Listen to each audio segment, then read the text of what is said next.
Morning students, BEd first year के paper contemporary India and education समकालीन भारतीय समाज और शिक्षा के अंतर्गत हम लोग टैगोर की शिक्षा दर्शन के बारे में अध्ययन कर रहे थे। अब तक हम लोगों ने टैगोर के शिक्षा दर्शन के सभी पक्षों के आधार पर टैगोर का शिक्षा दर्शन संबंधी जो सिद्धांत था या उनकी विचारधारा थी उसके बारे में अध्ययन किया। आज हम मूल रूप से देखने वाले हैं कि टैगोर की शिक्षा दर्शन से या टैगोर की शिक्षा को क्या देन रही है, क्योंकि भारतीय शिक्षा का जो तात्कालिक ढांचा था वो एक तरह से कहा जाए कि नीरस और उबाऊ था और अनुपयोगी था, क्योंकि अंग्रेजी शिक्षा के माध्यम से अंग्रेजों ने अपने लिए केवल सस्ते कर्मचारी, अंग्रेजी पढ़े लिखे सस्ते भारतीय अंग्रेज तैयार करने के उद्देश्य से तात्कालिक शिक्षा व्यवस्था का संपूर्ण ढांचा तैयार किया था।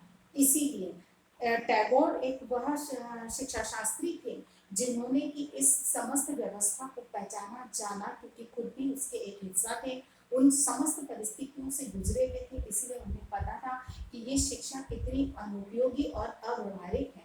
इसी उद्देश्य से उन्होंने अपने शिक्षा संबंधी विचारों को हमारे सामने रखा और भारतीय शिक्षा में एक बड़ा परिवर्तन लाने का कार्य टैगोर ने किया था। अर्थात उन्होंने भारतीय शिक्षा का एक तरह से पुनर्निर्माण करने का कार्य किया था। तो टैगोर की शिक्षा को देखें।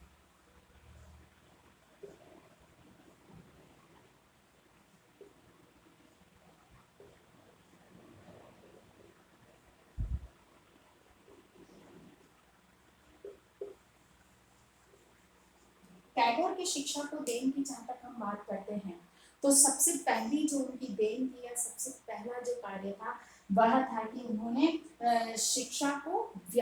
शिक्षा की व्यापकता को समझा।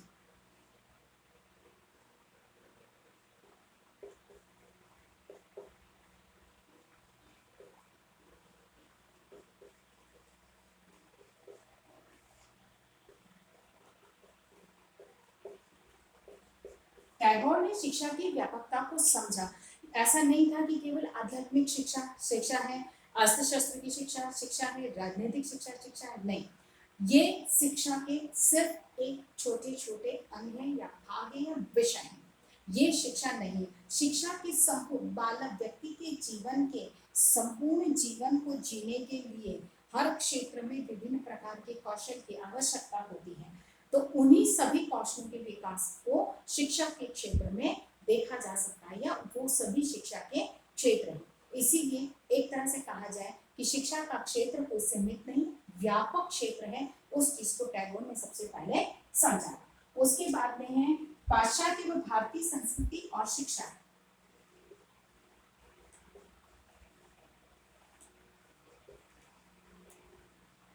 भारतीय संस्कृति व शिक्षा यानी कि शिक्षा उन्होंने जहां भारतीय संस्कृति को महत्व दिया कि भारतीय संस्कृति का हस्तांतरण बालक को होना चाहिए, वहीं पर उन्होंने पाश्चात्य संस्कृति पर भी बल दिया। वे पाश्चात्य संस्कृति के उपासक नहीं थे तो उसके विरोधी भी नहीं थे, क्योंकि वो ये कहते थे कि पाश्चात्य संस्कृति के कुछ ऐसे गुण हैं या ऐसी विशेषताएं हैं जिनका हमें होना अनिवार्य है या हमें हमारे विकास के लिए उन्हें अपनाना आवश्यक है या वो हम अपना सकते हैं। तो इसीलिए किस तरह से समायोजन किया जाए, इसी दृष्टिकोण से उन्होंने शिक्षा के अंतर्गत जहां भारतीय संस्कृति को स्थान दिया वहीं पर पाश्चात्य संस्कृति को भी स्थान देने का कार्य टैगोर ने किया। टैगोर का अगला जो देन थी हमारी शिक्षा को वह थी आध्यात्म और भौतिकवाद, दोनों में को शिक्षा में उन्होंने स्थान दिया। आध्यात्म व भौतिक जगत का समावेश, यानी कि आध्यात्म जहां आध्यात्मवाद को या आध्यात्मिक व्यवस्था या आध्यात्मिक ग्रंथों या जानकारियों को उन्होंने महत्वपूर्ण माना, तो उनका मानना था कि केवल आध्यात्म के बल पर हम अपने जीवन को अंतिम लक्ष्य तक नहीं पहुंचा सकते हैं। वहीं केवल भौतिकवाद के माध्यम से भौतिक आवश्यकताओं की भौतिक संसाधनों से ही या भौतिक जीवन से ही हम हमारा संपूर्ण जीवन नहीं बल दिया। उन्होंने कहा कि जीवन को एक सफल और आदर्शात्मक जीवन को जीने के लिए जहाँ आध्यात्म की जरूरत है वहाँ भौतिकवाद की, भौतिक संसाधनों की भी आवश्यकता होती है। इसीलिए भौतिकवाद और आध्यात्मवाद को दोनों का समावेश करते हुए शिक्षा का नवीन रूप प्रस्तुत करने का कार्य टैगोर ने किया था। प्रकृति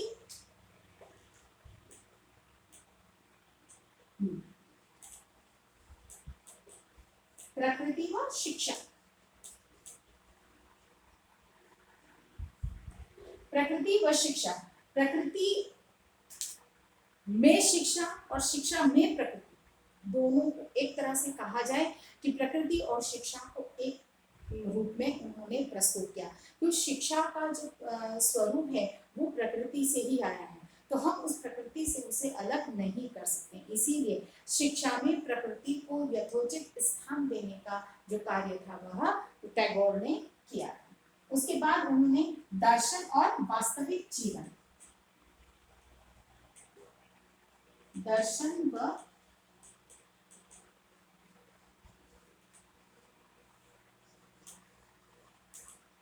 व वास्तविक जीवन में समायोजन, यानी कि केवल दार्शनिक विचारधारा से मनुष्य का जीवन नहीं चल सकता। दार्शनिक विचारधारा से मनुष्य अपने विकास के पथ पर आगे नहीं बढ़ सकता या अपने समस्त दैनिक कार्यों को या अपने जीवन के समस्त कार्यों को नहीं कर सकता।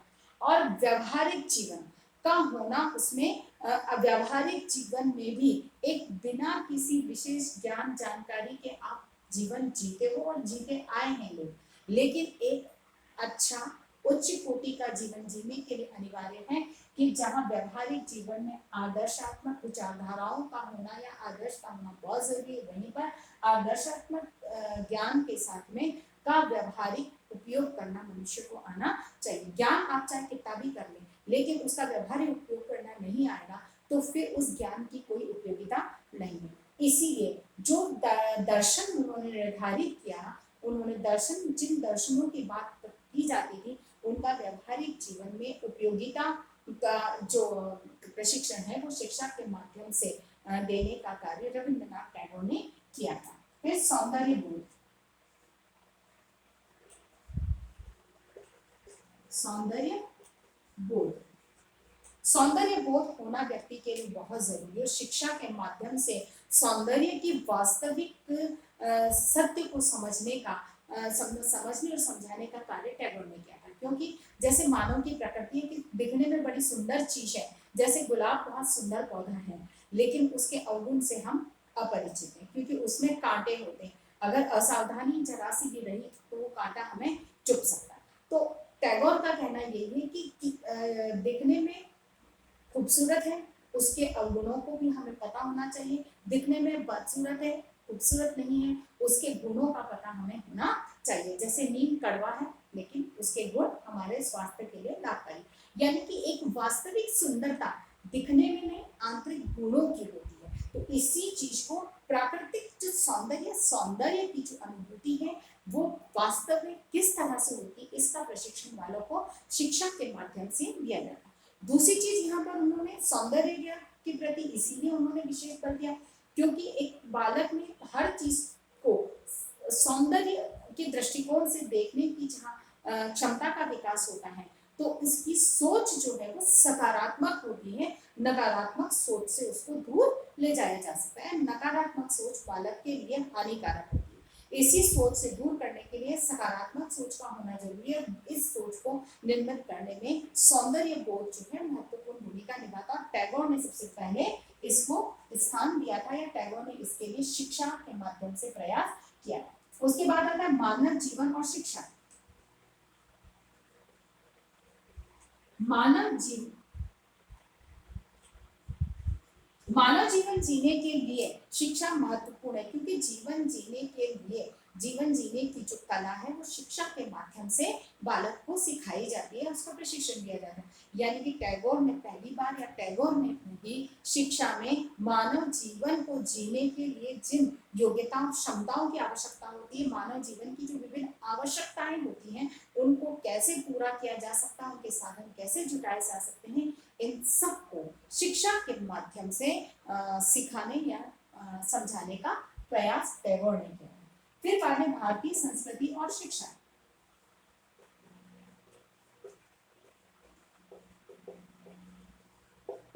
भारतीय संस्कृति की का ज्ञान भी जो अमूमन तो एक पीढ़ी से दूसरी पीढ़ी तक हस्तांतरित होता है, तो ऐसे में जो पारिवारिक जो कहा जाए कि कट्टरता थी या जो एक संकुचित सोच थी वही बालक तक हस्तांतरित होती थी। ऐसे में किसी भी सभ्यता और संस्कृति के विकास में ये बाधक थी।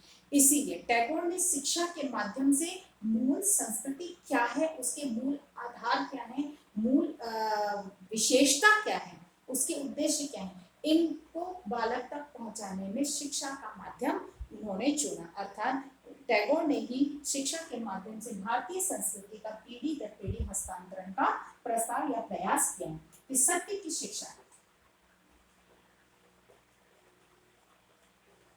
सत्य की शिक्षा टैगोर ने ही सबसे पहले सत्य की शिक्षा पर बल दिया था, यानी कि शिक्षा के माध्यम से सत्य को जानना और सत्य का पालन करने में सबसे पहले टैगोर ने ही बल दिया था, क्योंकि सत्यता का पालन करके ही मनुष्य अपने लक्ष्य तक पहुंच सकता है। इसीलिए शिक्षा के माध्यम से सत्य को ढूंढना, पहचानना और उसे अपनाने का जो प्रशिक्षण है वो टैगोर ने ही सबसे पहले हमारे सामने रखा था। या टैगोर का जो शिक्षा दर्शन था उसमें इस चीज पर बल दिया गया था कि सत्य के लिए शिक्षा बालक को प्रदान की जानी चाहिए। फिर है स्वाभाविक प्रकृति से विकास के लिए शिक्षा।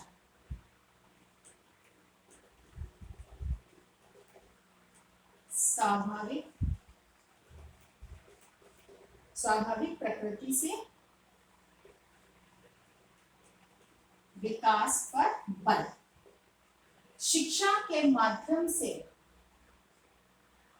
बालक को किसी अस्वाभाविक या कृत्रिमता के माध्यम से बालक के विकास का सहारा लिया जाए या बालक का विकास किया जाए, वह विकास कृत्रिम ही होता है, स्वाभाविक नहीं होता है। इसीलिए टैगोर ने सबसे पहले इस बात को बल देकर कहा था कि शिक्षा जो है वह बालक को उसकी स्वाभाविक प्रकृति के आधार पर सीखने के अवसर दिए जाने चाहिए।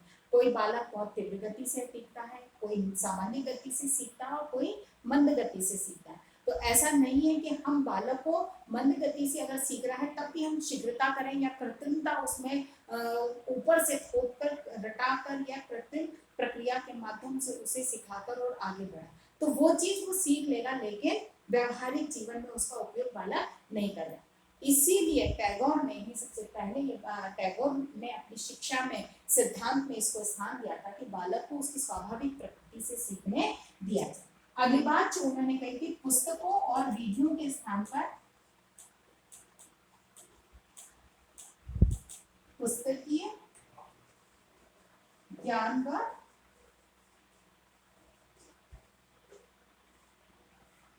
वीडियो, पुस्तकीय ज्ञान व वीडियो की तुलना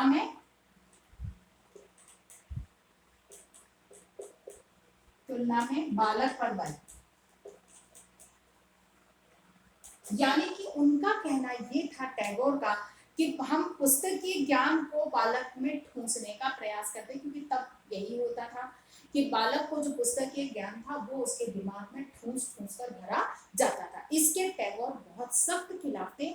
उनका मानना ये था कि पुस्तकीय ज्ञान और विधियां, विभिन्न प्रकार की विधियों के बड़ा बच्चों को आकर्षित करने के लिए या अपनी विषय वस्तु को रोचक बनाने के लिए विभिन्न प्रकार की विधियों के उपयोग की चर्चा की जाए।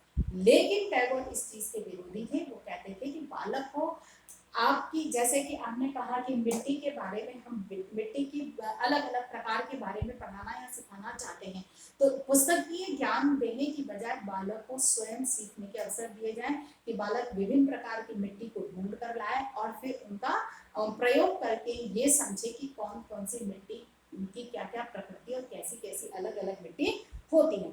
कहने का मतलब ये हो गया कि बालक को पुस्तकीय ज्ञान की बजाय उसे प्राकृतिक दृष्टिकोण से अपनी ही प्रकृति से और अपनी ही गति से सीखने के अवसर देने चाहिए, पुस्तक या विधि के माध्यम से नहीं। उसके बाद में उन्होंने कहा स्वतंत्रता पूर्वक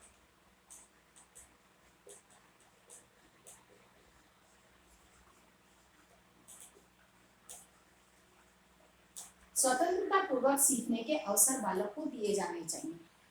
पुस्तक या विधि के माध्यम से हम बालक को बांध देते हैं, एक सीमा में निश्चित दायरे में छोड़ देते हैं, जबकि हम स्वतंत्र रूप से सीखने के लिए हमने कहा बच्चों को कि मिट्टी के बहुत सारे अलग अलग तरह की मिट्टी होती है, तो बच्चे कहते हैं कैसी होती है, तो ढूंढ कर लाओ। बच्चे उसको ढूंढेंगे, कहीं से बजरी उठाएंगे, कहीं से खेत की मिट्टी लाएंगे, कहीं से पीली मिट्टी लाएंगे, कहीं से लाल मिट्टी लाएंगे, कहीं से काली मिट्टी लाएंगे, कहीं से चिकनी मिट्टी देखेंगे।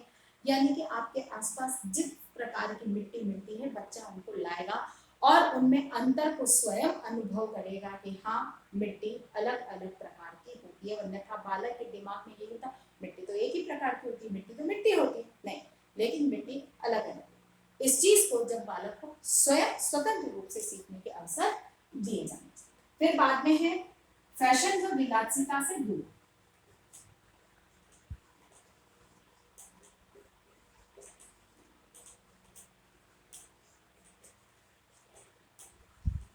क्योंकि तात्कालिक शिक्षा में ये एक बहुत बड़ा गुण था कि वहां उस शिक्षा को प्राप्त करके बालक व्यक्ति जो थे फैशन के अधीन हो जाते थे, विलासिता के अधीन हो जाते थे।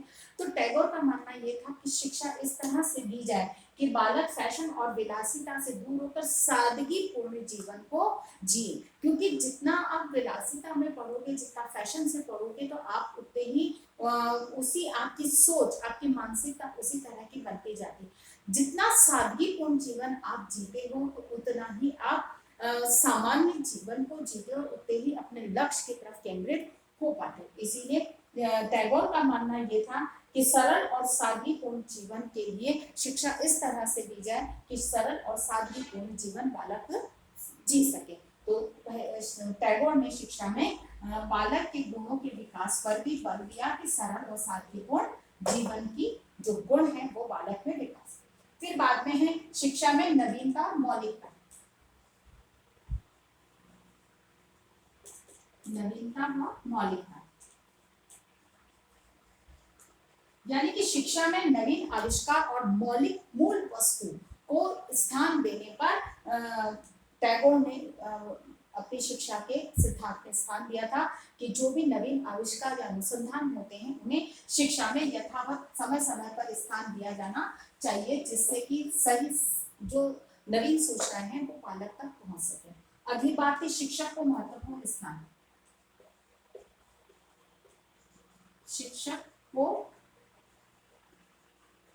महत्वपूर्ण मान, क्योंकि टैगोर का मानना यह था कि हम शिक्षा की जहां बात करते हैं, हम प्राकृतिक रूप से सीखने की बात करते हैं, स्वाभाविक रूप से बालक को अपने स्वतंत्र रूप से सीखने की बात करते हैं। इसका मतलब शिक्षक का स्थान कौन है? नहीं, टैगोर ने यहाँ पर बालक की स्वतंत्रता प्राकृतिक दृष्टिकोण से सीखने पर बल दिया है, लेकिन उसके बावजूद भी शिक्षक को महत्वपूर्ण माना है। क्यों?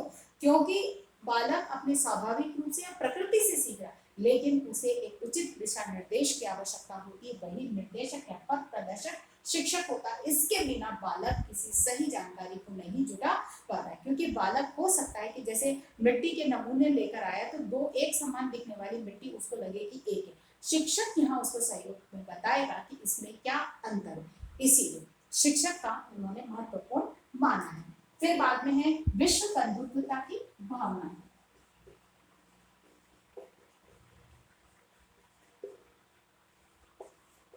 शिक्षा के माध्यम से बालक में विश्व बंधुत्वता के गुणों का विकास हो, क्योंकि विभिन्न सभ्यता और संस्कृति, विदेशी सभ्यता और संस्कृतियों के बारे में जानकारी प्रदान करके और बालक में अपनत्व की भावना का विकास हो सके, इसीलिए विश्व बंधुत्वता की भावना का विकास हो।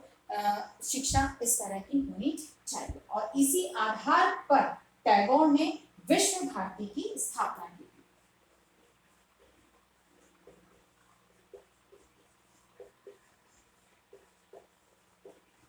यानी कि शिक्षा के अपनी सभी शिक्षा की जो देन है उसमें सबसे महत्वपूर्ण देन है विश्व भारती की स्थापना, क्योंकि उन्होंने केवल सिद्धांत ही प्रस्तुत नहीं किया या शिक्षा से संबंधित अपने विचार ही प्रस्तुत नहीं किए, बल्कि उन्हें प्रायोगिक रूप में, यानी यूं कहा जाए कि जीवन में उसका उतारने के दृष्टिकोण से, या लोगों के सामने कहते हैं कि किसी कार्य को करने दूसरों को कहने की बजाय खुद करो, तो वही जो सिद्धांत था या वही विचारधारा के आधार पर उन्होंने विश्व भारती नामक संस्था या की स्थापना करी, जिसमें कि हमने कल के वीडियोस में देखा था कि उसमें उन्होंने अपने 10 विभागों के माध्यम से विश्व भारती संस्था की उन्होंने स्थापना की थी, जिस विद्यालय के प्रारंभिक जीवन से लेकर और व्यावसायिक जीवन तक के प्रशिक्षण की समस्त व्यवस्था थी, जिसमें कि जीवन जीने के हर कला का वहां पे प्रशिक्षण दिया गया था।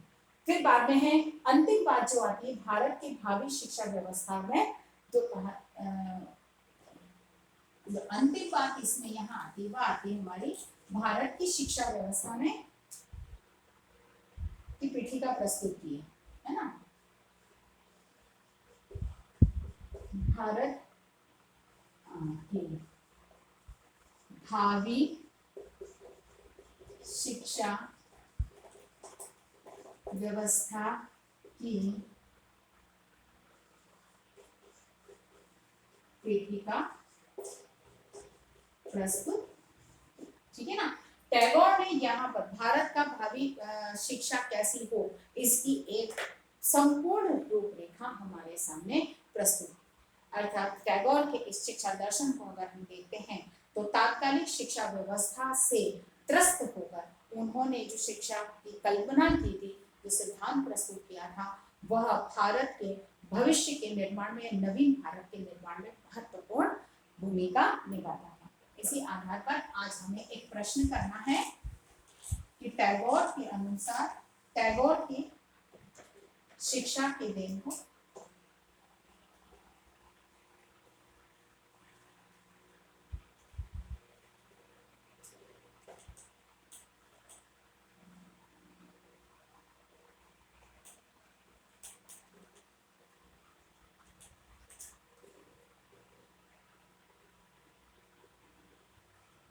टैगोर की शिक्षा को क्या देन है, समझाइए। अपनी बात को समाप्त करने से पहले कोविड-19 की इस महामारी के दौर में अपने आप को सुरक्षित रखें, बहुत अधिक आवश्यकता हो तो ही घर से निकलें, यदि घर से निकलते हैं तो मुंह पर मास्क लगाएं, सोशल डिस्टेंसिंग का पालन करें और अपने हाथों को सैनिटाइज करते रहें। स्वस्थ रहें, सुरक्षित रहें। धन्यवाद।